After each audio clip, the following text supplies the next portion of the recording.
Hello friends, very good morning to all of you. Once again welcome back to your own YouTube channel learning NEET. और यहाँ पे basic से question हम देखने वाले हैं हिंदी ग्रामर के, यानी कि हिंदी व्याकरण के, जो कि आपके चाहे वो आप सुपर टेट देने जा रहे हो, चाहे आप यूपी टेट देने जा रहे हैं, यानी कि जो हिंदी व्याकरण होती है जिस जिस एग्ज़ाम में ये आनी है वो सबके सिलेबस के अकॉर्डिंग है।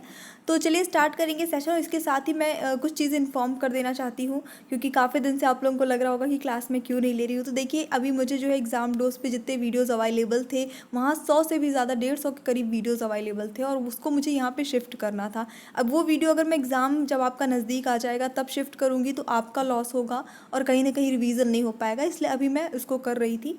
और अब जैसा कि आपको पता है कि यूपी टीजीटी और पीजीटी का जो है वो अब एग्ज़ाम होना है, जाहिर सी बात है कि अब उसके फॉर्म आ रहे हैं, तो आपको अपनी प्रिपरेशन भी स्टार्ट करनी है। प्लस सी टेट हमारे सामने है, यूपी टेट और सुपर टेट हमारे सामने है ही ऑलरेडी। तो यस, इन सभी चीज़ों को देखते हुए सितंबर से आपकी ऑर्गेनाइज क्लासेस होंगी, और क्लासेस जो है मैं बराबर कम्युनिटी में पोस्ट करती रहूँगी इस समय, चीज़ों को समझने के लिए, स्ट्रैटेजी अपनी तैयार करने के लिए। तो प्लीज़ उस पर आप वोट ज़रूर करते रहा करिए। चलिए स्टार्ट करेंगे सेशन। तो यहाँ पे पहला प्रश्न है आपका, कौन सा विशेषण है क्षेत्रीय, क्षोभ, जांचना, पक्ष? इनमें से कौन सा शब्द विशेषण है?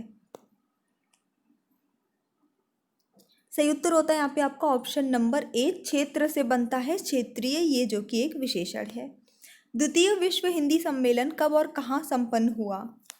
तो यहाँ पे डेट सब में सेम दी हुई है, 28 से 30 अगस्त। सन जो है वो अलग है, स्थान अलग है। 1976 में मॉरिशस में, 1977 लंदन में, 1975 मालदीव में, या फिर 1978 कोपेनहेगन में। द्वितीय विश्व हिंदी सम्मेलन। तो सही उत्तर होता है यहाँ पे आपका ऑप्शन नंबर ए, 28 से 30 अगस्त 1976 मॉरिशस में। चतुर्भुज, यहाँ पे आपको इसका संधि विच्छेद बताना है। चतुर्धन भुज, चतुर्धन भुज, चतुर्धन भुज, या चतुर्धन भुज? बिल्कुल सही हो जाता है यहाँ पे आपका ऑप्शन नंबर डी, विसर्ग संधि होती है, चतुर्धन भुज बन जाता है चतुर्भुज। संसार, यहाँ पे इसका संसार का आपको बताना है। संसार, संस्कार, ये ऐसे कुछ चीज़ें हैं जो ज़्यादा पूछी जाती हैं संधि विच्छेद में, या फिर इसमें संस्कार वगैरह का वो पूछा जाता है। संसार, संस्कार एटसेट्रा, इस टाइप के जितने भी वर्ड्स हैं, प्रत्यय और उपसर्ग से रिलेटेड, नॉट प्रत्यय, उपसर्ग से रिलेटेड क्वेश्चन पूछे जाते हैं। सही आंसर होगा यहाँ पे आपका, बिल्कुल सभी का सही है, ऑप्शन नंबर ए सही हो जाता है, समधन सार। माधवा अत्यंत सुंदर गाती है, यहाँ पे जो अत्यंत के नीचे लाइन खिंची हुई आप देख रहे हैं, ये क्या है? संज्ञा है, संबंध बोधक है, समुच्चय बोधक है, या क्रिया विशेषण है?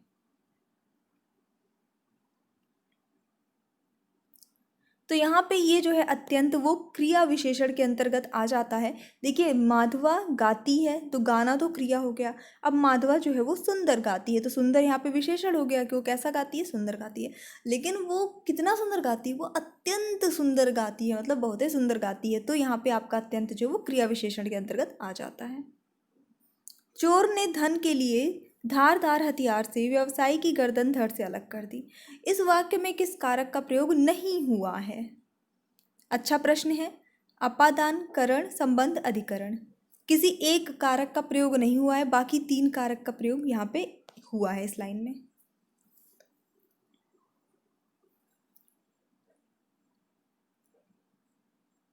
तो ध्यान दीजिएगा, चोर ने, ये जितने भी आपके कारक चिन्ह हैं इसी को आपको ध्यान में रखना है।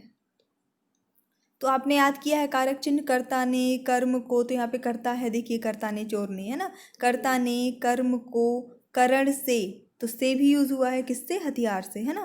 तो ये भी यूज हुआ है करण, कर्ता का यहाँ ऑप्शन में नहीं है। फिर उसके बाद कर्ता ने कर्म को करण से संप्रदान को के लिए, अपादान से अलग होने के अर्थ में। तो जब ये गर्दन धड़ से अलग कर दी तो अलग होने के अर्थ में से यूज हुआ है, तो अपादान भी यूज हुआ है, ठीक है। और किसकी गर्दन? संबंध का के की, तो ये की जो है ये संबंध है, ये हो जाता है। अधिकरण का यहाँ पे प्रयोग मतलब नहीं हुआ है, ऑप्शन नंबर डी यहाँ पे सही उत्तर हो जाता है। आपने अगर अभी तक नहीं याद किया है तो प्लीज़ उसे याद कर लीजिए, जितने भी कारक चिन्ह होते हैं। यहाँ पे आपको क्या करना है? विलोम शब्द चुनना है। गोपनीय, पारदर्शी, राज, शासकीय, या इनमें से कोई नहीं? सही उत्तर होता है यहाँ पे आपका ऑप्शन नंबर ए, पारदर्शी। गोपनीय मतलब जो छुपा हुआ, पारदर्शी मतलब जो सामने हो, प्रत्यक्ष हो, जो दिख रहा हो। शिथिल, तो शिथिल का जो विलोम हो जाता है वो हो जाता है आपका चंचल। अत्युच्च, इस शब्द में प्रयुक्त उपसर्ग है कौन सा? अति, अ, अत, अतय।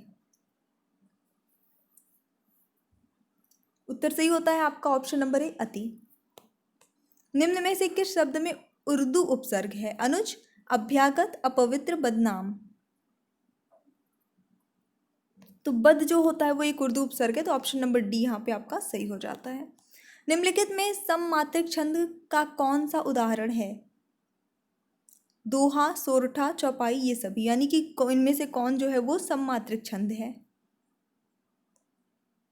चौपाई यहाँ पे आपका सममात्रिक छंद के अंतर्गत आता है। इनमें व्याकरण की दृष्टि से कौन सा कथन सही नहीं है? जो गलत कथन है वो बताना है। भाववाच्य केवल अकर्मक क्रियाओं में होता है। कर्मवाच्य अकर्मक और सकर्मक दोनों क्रियाओं में होता है। कर्तृवाच्य भी अकर्मक और सकर्मक दोनों क्रियाओं में होता है। सभी प्रेरणार्थक क्रियाएं सकर्मक होती हैं। आपको क्या बताना है? गलत वाला कथन।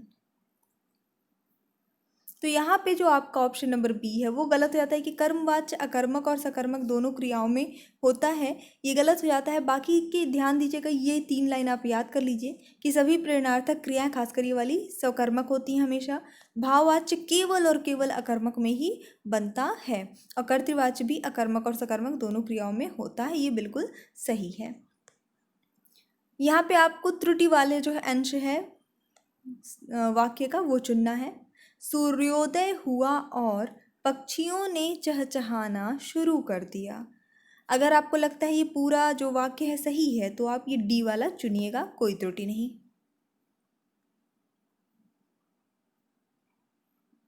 तो होना ये चाहिए था कि सूर्योदय हुआ और पक्षी चहचहाने लगे, ठीक है, तो पक्षी चहचहाने लगे ऐसा कुछ होता है, तो शुरू कर दिया यहाँ पे ये आपका जो है गलत हो जाता है। शुरू इस तरह से लिखते नहीं है शायद, ठीक है। तो ये वाला आपका ऑप्शन नंबर सी जो है वो गलत हो जाता है, तो इसमें त्रुटि है। नेक्स्ट देखेंगे, सोरठा के विषम चरणों में कितनी मात्राएं होती हैं? 13, 11, 9, 15। विषम चरण में सही उत्तर होता है यहाँ पे बिल्कुल आपका ऑप्शन नंबर बी हो जाएगा, 11 होती हैं। एक दिन ये एक्सप्लेन भी किया था। कसौटी शब्द है कैसा? तत्सम, तद्भव, देशज, विदेशज। फटाफट से करिए, बिल्कुल ऑप्शन नंबर यहाँ पे सही हो जाता है बी, तद्भव। कसौटी एक तद्भव शब्द है। अगला प्रश्न, विशेष्य से पहले आने वाले विशेषण क्या कहलाते हैं? विधेय विशेषण, सार्वनामिक विशेषण, विशेष्य विशेषण या प्रविशेषण? जो विशेष्य से पहले आ जाता है। चलिए देख लेते हैं यहाँ पे जो सही उत्तर होता है आपका ऑप्शन नंबर सी हो जाता है, विशेष्य विशेषण कहलाते हैं।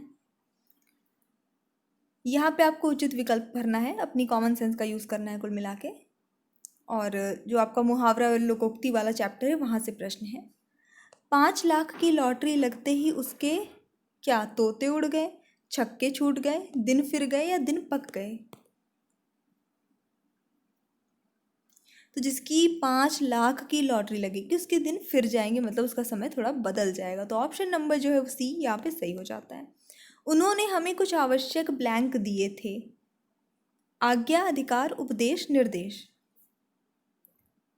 आवश्यक क्या दिए थे?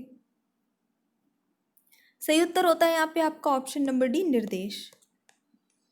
कौन सर्वनाम का गुणवाचक शब्द दिए गए विकल्पों में से चिन्हित कीजिए? तो ये आपका जो यहाँ पे दिया है कौन, इसका गुणवाचक शब्द क्या बनेगा? कितने, कैसा, कितना, किस?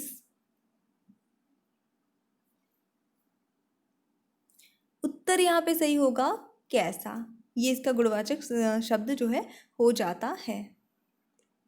मतलब कि जैसे देखिए वह कौन है, इसको थोड़ा सा एक्सप्लेन कर देते हैं अगर कंफ्यूजन हो तो। जैसे ये एक लड़का है, ठीक है, और हमने पूछा इसके बारे में कि वह कौन है, तो कौन हम बोल रहे हैं जब हम वो उसका आइडेंटिटी जानना चाहते हैं। लेकिन अगर हम उसका गुण जानना चाहते हैं तो हम क्या बोलेंगे? वह कैसा लड़का है या वह कैसा है, अच्छा है, बुरा है ना।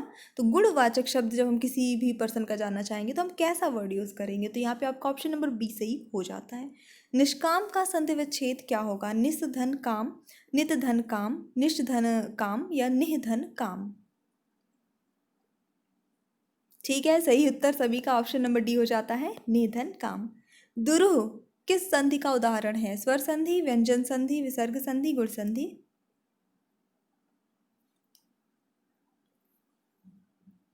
फटाफट से गेस करिए, ऑप्शन नंबर यहाँ पे सी सही हो जाता है, विसर्ग संधि। अगला प्रश्न देखेंगे, अहीर का तत्सम शब्द क्या होगा? अभीर, अधीर, अणु, इनमें से कोई नहीं। उत्तर सही होता है आपका ए, अभीर। शलाका का तद्भव शब्द क्या है? सांप, सलाई, सांवला, इनमें से कोई नहीं। सही उत्तर होता है यहाँ पे आपका ऑप्शन नंबर बी, सलाई। खड़ी बोली का उद्भव हुआ है पूर्वी हिंदी से, पश्चिमी हिंदी से, बिहारी हिंदी से, राजस्थानी हिंदी से। तो पश्चिमी हिंदी से हुआ है, आपका ऑप्शन नंबर बी सही हो जाता है यहाँ पे इस प्रश्न के लिए। हिंदी भाषा में कितनी बोलियां हैं? 15, 25, 18, 22। अब वैसे तो लोकल बेस पे बहुत सारी बोलियां हैं, फिलहाल ऑप्शन नंबर सी आपका सही होता है, 18।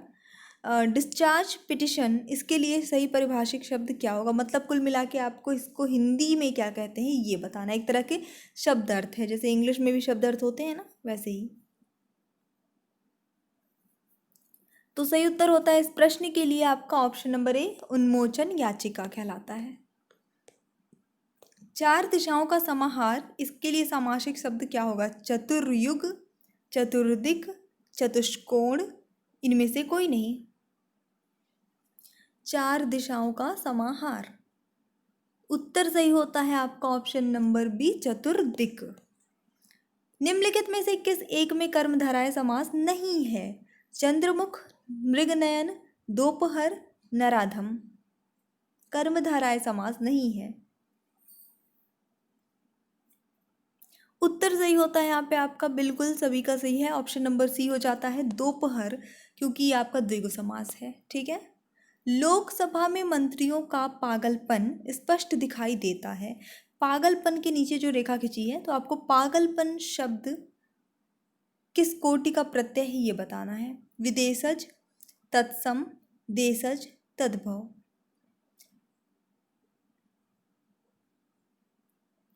सही उत्तर होता है इस प्रश्न के लिए आपका ऑप्शन नंबर डी, तद्भव है। तो तत्सम नहीं है, विदेशज भी नहीं है, तो ये आपका ऑप्शन नंबर डी यहाँ पे सही हो जाता है। तो क्वेश्चंस जितने थे ये कंप्लीट हो चुके हैं, हमारे सेशन छोटा सा था, लेकिन क्वेश्चन का जो सिलेक्शन था वो यही था, जो आपका बेसिक रहता है ग्रामर में वही आपको पढ़नी है, व्याकरण ही पढ़नी है आपको। और बेसिक लेवल से पढ़िए कभी भी, हमेशा, चाहे आप इंग्लिश की पढ़ें, चाहे हिंदी की, चाहे संस्कृत की, ग्रामर या व्याकरण जो भी आप पढ़ रहे हैं, बहुत ही बेसिक से पढ़ना स्टार्ट करिए और हाई लेवल तक की पढ़िए। ऐसा भी नहीं कि हाई लेवल की पढ़ लीजिए, बेसिक एकदम छोड़ दीजिए, उसको टच ना करिए, क्योंकि वहाँ से क्वेश्चन आते हैं। और ऐसा भी नहीं कि बिल्कुल 5वीं कक्षा तक का पढ़ के चले गए और हाई लेवल का नहीं पढ़ा, तो वहाँ पे भी आप दिक्कत आपके लिए हो सकती। खैर, 1 सितंबर से आपकी जो भी क्लासेस रहेंगी उसके लिए जो शेड्यूल है वो कम्युनिटी में पोस्ट कर दिया जाएगा। So thanks for watching, keep studying and bye bye.